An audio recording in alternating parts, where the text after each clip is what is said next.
un peu à tour en général, parce que je pense que c'est sur le marché.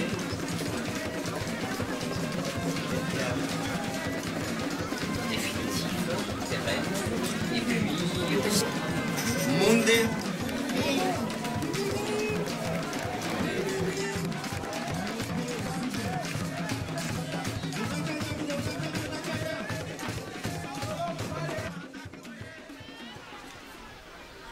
De ce collège, donc là vous voyez la dernière partie, donc les bungalows qui ont été rajoutés au fur et à mesure, parce qu'il y a une dizaine d'années quand il a été construit, c'est la partie à partir de cette enceinte fixe, dont le seul bâtiment dur est le vestiaire, en verre, et qui a pu être repeint grâce à une opération qui s'appelle Mix Art, qui a eu lieu en janvier 2012. Et nous avons eu la chance ici d'avoir 15 artistes de la Caraïbe et de Métropole. Et il nous a laissé un petit souvenir, une fresque.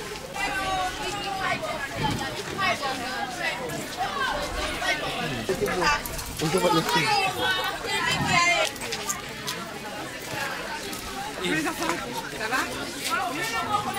Là, ils vont aller en éducation physique et sportive. Alors le carnet pour les sportifs, je l'ai fait construire il y a 3 ans. Et le panneau collège départemental, c'est les élèves qui l'ont réalisé dans le cadre d'une action pédagogique avec le professeur d'art plastique. Quand je me suis rendu compte de la difficulté du passage d'une langue étrangère au français, j'avais déjà à l'époque, donc il y a 3 ans, la chance d'avoir Madame Kago et Monsieur Banda dans le personnel enseignant du collège. Et donc j'ai demandé au professeur de 6e de me lister les mots usuels en termes de consignes qu'ils utilisent dans leurs différentes matières, la dizaine de matières qui existent en classe de 6e. Et j'ai demandé aux 2 collègues qui ont bien voulu accepter de les traduire dans la langue maternelle des enfants, le Chinengue Tongo.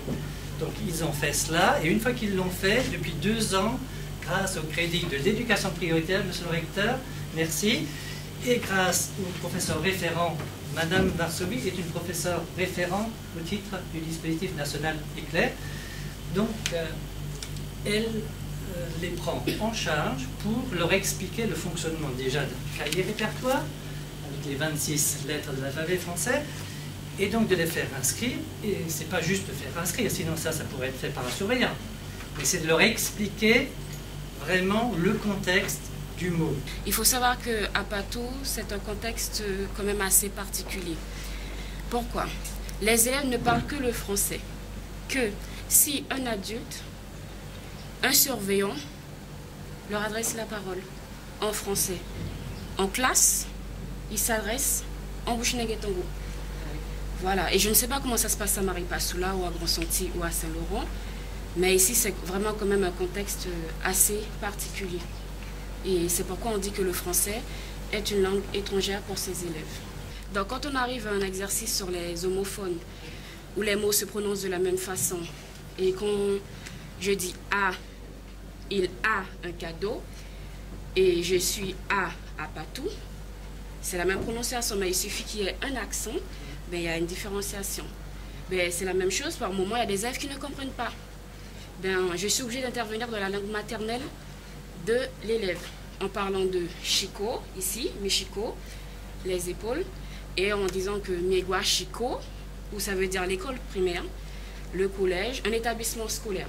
Donc vous voyez déjà, donc un peu, pour moi personnellement, c'est un outil de compréhension, de vérification, de progression dans les activités. Je rejoins ce que monsieur dit, c'est tout à fait normal, mais on peut dire que ce n'est plus la même génération.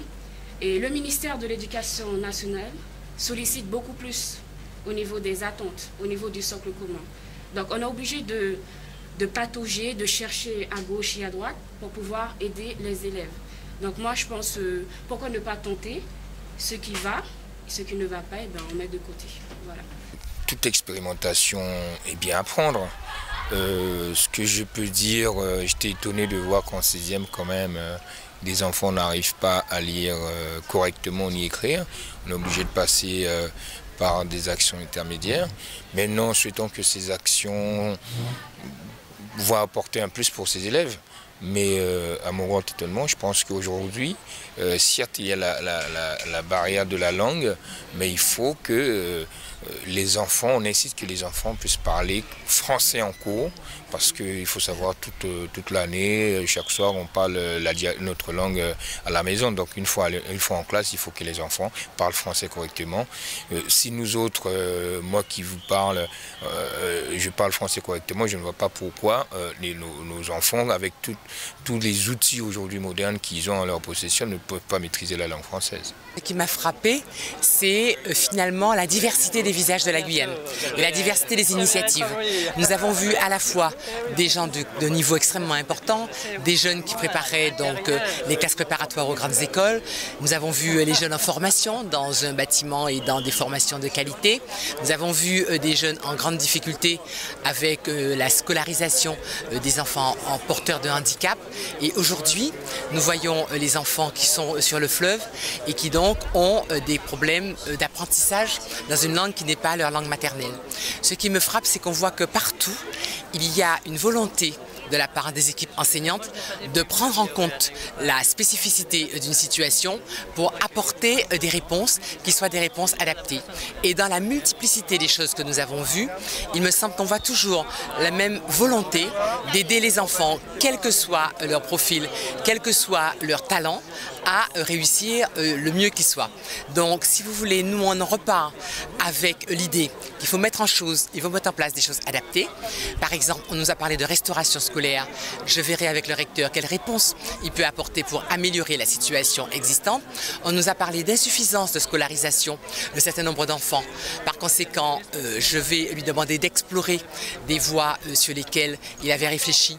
Par exemple, le fait de développer des enseignants itinérants, puisqu'on ne peut pas demander à de petits enfants de faire de grandes distances en pirogue pour se rapprocher de l'école.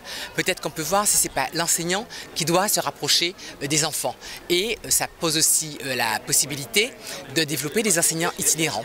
En tout cas, ce qu'on a vu sur des enseignants en langue maternelle me semble un apport important au développement de l'éducation de ces enfants.